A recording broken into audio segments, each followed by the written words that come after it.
Now, I started the show by talking about this expansion of AmeriCorps. You don't know that this has already happened. With no public input, with no public attention, both chambers of rotten vermin in Congress, the stinking criminals who run America, pushed forward an expansion of the AmeriCorps National Service Plan with the number of federally funded community service jobs increasing from 75,000 to 250,000 street vermin at a cost of $5.7 billion. What is this all about?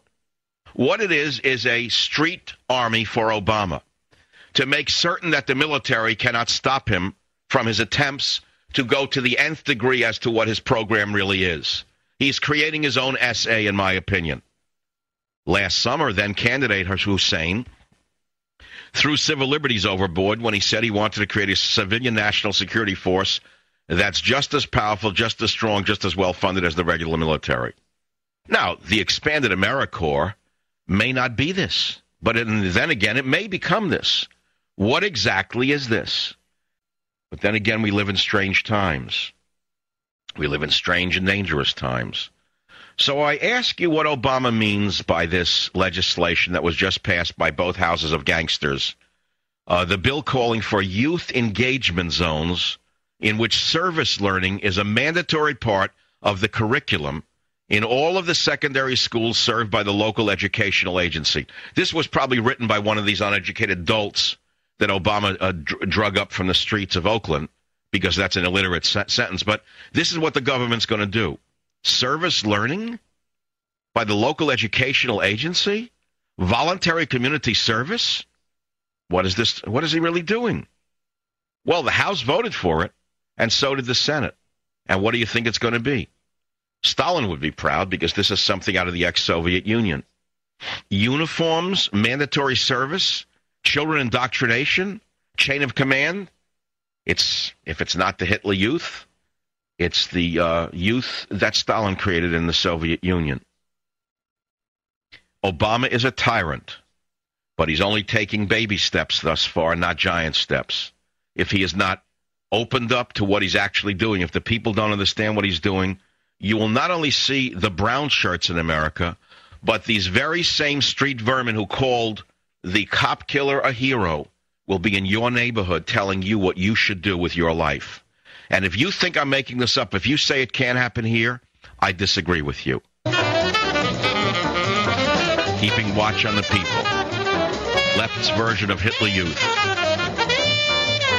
Rahm Emanuel's wildest dream. Rahm Emanuel and his brethren come to America and convert America into a fascist dictatorship. You know, I was standing on a roof today doing some repairs at my house, and for a brief moment I looked down off the roof and I thought, you know, if I fell off the roof I wouldn't have to see what's coming to this country. For one brief second, I must admit to you, that went through my mind. I'd be lying if I told you, if I kept this from you. I believe this is the most evil man in the history of the American governmental process, and I believe he's the greatest deceiver that you have ever seen in office. I'll be right back. Now, what are you going to do if they tell you that it's mandatory that you give your children over to AmeriCorps? I'm asking you, what are you going to do? I have a problem with this phrase, a workable, fair, and reasonable mandatory service requirement for all able young people? Are you crazy? It's against the U.S. Constitution. What are you going to do when they come for your children? Your senators and congressmen just voted for this. A few of them said no. Morons voted for this. Psychopathic, liberal criminals voted for this. An Obama youth program? What are you going to do, you good liberals? Did you give birth to your children to turn them over to the government? I can't understand this. I don't understand how this could be happening in front of my eyes. 13th Amendment, conscription were eliminated with the draft.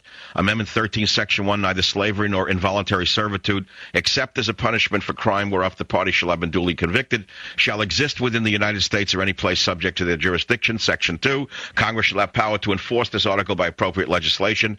And yet, the master of the universe, Giggles, has just passed this by buying off the pimps in Congress and the whores in the Senate. By spreading money around, he can get anything he wants. Now, of course, the architect of this is not Obama himself. He's a busy man.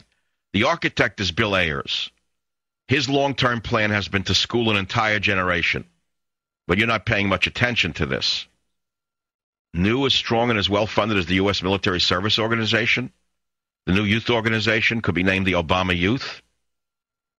And after the Messiah guts the U.S. military, he will use them as the military. He'll give them the weapons.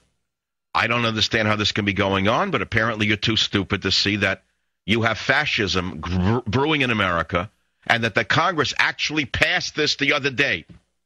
The other day with no discussion. So, I mean, I almost rest my case.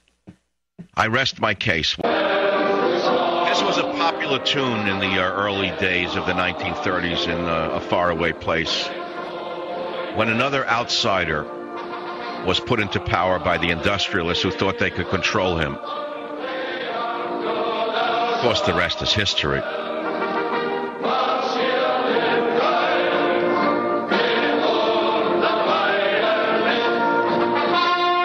Let's pause right here. Wer werden wieder marschen, pardon my pronunciation, wenn alles in Scherben fällt, denn heute und Deutschland und morgen die ganze Welt. It's a chorus from a popular tune sung by little boys in little brown uniforms who then went on to kill your uncles and your fathers and your grandfathers. We shall march onwards even if everything crashes down in pieces, for today Germany hears us and tomorrow the whole world. Kind of a catchy little tune, huh? Now you say, am I totally crazy? Am I mad? Well, you could say I'm mad. I'm mad at the fact that we have pimps and prostitutes in Congress who have just voted to expand AmeriCorps to 250,000 people at the tune of $5.7 billion without any discussion or a vote, which will require mandatory service from our youth wearing government-issued uniforms, and nobody knows what they're supposed to do. So, I say to you, who's the mad one, me or you? You who think you know it all? You who think I'm an alarmist? You who think I'm exaggerating what this man is? I don't understand how liberals who are so opposed to uniforms and the military would let their children be conscripted in a volunteer, quote, slash, a government volunteer group for children. I would think even a liberal who has a child would understand what this is. This legislation is not voluntary in nature. It calls for a workable, fair, and reasonable mandatory service requirement for all able young people. It anticipates the possibility of requiring, quote, all individuals in the United States to perform such service, including elementary school students. Doesn't alarm the liberals. The bill calls for youth engagement zones in which service learning is, quote, a mandatory part of the curriculum in all of the secondary schools served by the local educational agency. What does he mean by this? And what will be required reading? Will it be Mein Kampf, My Battle, which has a new title called The Audacity of Hope? You know that Hitler, Marx, and Stalin published many books about their struggles as a youth. Obama has many books out as well about his struggles as a youth. And yet we have pimps and prostitutes in Congress who have just given him a blank check to take your child away. Supremely frightening. Liberals are asleep as usual, or drugs. America is going down the drain. We have a dangerous man running this country with people who are either drugged or drunk on money. I don't know which or both. White House. It doesn't mean that Pol Pot was necessarily an evil man. He probably started out as a nice guy, but he felt it was an unfair nation, Cambodia, and he wanted to make it fair, and he wanted to redistribute power and wealth. And the best way to do that would be to take those with eyeglasses and force them to work as laborers. And what did he use? He used idiotic children who had no education, who were tough and strong, to beat the middle class into submission. Craig, thank you for the call. Now you say, why am I going on about this? Because the law was just passed the other day by the prostitutes and the pimps in the House of Representatives and the pimps and prostitutes in the U.S. Senate. And why did they vote for this? You think they really know what they voted for? Because Obama took your money and promised it to them in their districts for their pet projects. If he would have said you have to dunk children in acid, they might have signed on a dotted line. It wouldn't have mattered to them, you know.